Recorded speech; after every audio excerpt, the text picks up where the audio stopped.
back to my channel. This is Dori, I'm a teacher of English, and today I want to talk to you about 4 advanced words that are usually confusing for students. So let's move on straight to the first one, which is the word albeit.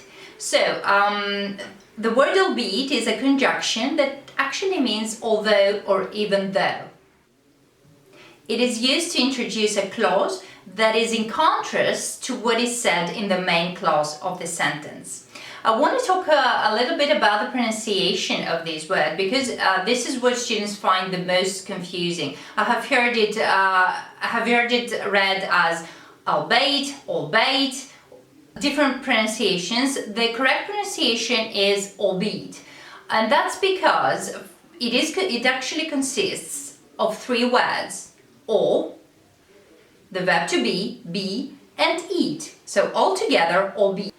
Another thing that I want you to remember is that albeit is never followed by a verb. Never ever. And a quick tip that will help you remember that is because the word albeit itself has a verb in it. The verb to be, as we said before, al plus be, the verb to be plus eat. So it has a verb already. You cannot put another one following the word albeit. So here are some examples on how you can use albeit in a sentence. She agreed to accompany him on the trip, albeit reluctantly. And another example. The project was completed on time, albeit with some difficulty. So use albeit in a sentence yourselves and write it down in the comment section below, and I will check them out all.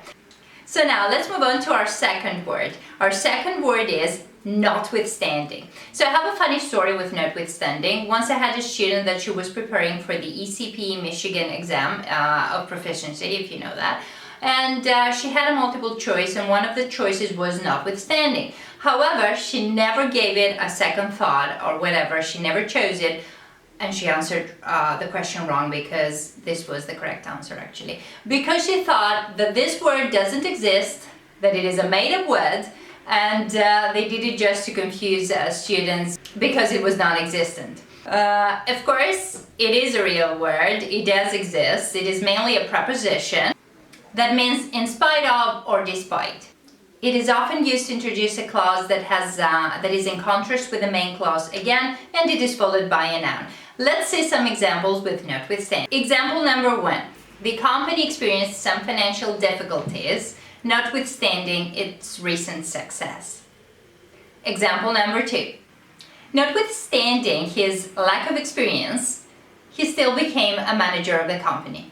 In each of these examples, notwithstanding introduces a contrasting idea, but this idea does not prevent what the main clause states that is going to happen, does not prevent it from happening. It acknowledges the objection, the obstacle, but still emphasizes the main point that has actually happened. Now, the next 2 words are nonetheless and nevertheless. And the reason I'm grouping those 2 together is because they are synonymous and there's no difference, there's not real difference between them, and we can totally use them interchangeably in a sentence. They are both adverbs and they are used to indicate that something is happening despite or in spite of something else. Again, they're both used to introduce a contrasting idea or to emphasize the main point. So let's see some examples with both nonetheless and nevertheless together. The weather was cold and rainy. Nevertheless, they decided to go for a walk in the park. He didn't have much experience in the field. Nonetheless, he was determined to succeed. All these 4 words express a contradiction in comparison to the main idea of the sentence, but they also give emphasis to the main idea in the sense that the main idea happened either way.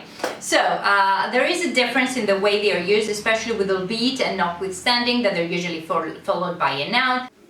However, nonetheless and nevertheless are followed by a comma and then the rest of the sentence. I hope this video helped you. If it did, please do consider to subscribe and follow me on Instagram as well. All the links are down below in the description box. Thank you very much for watching. Take care. Bye-bye. That's it for today.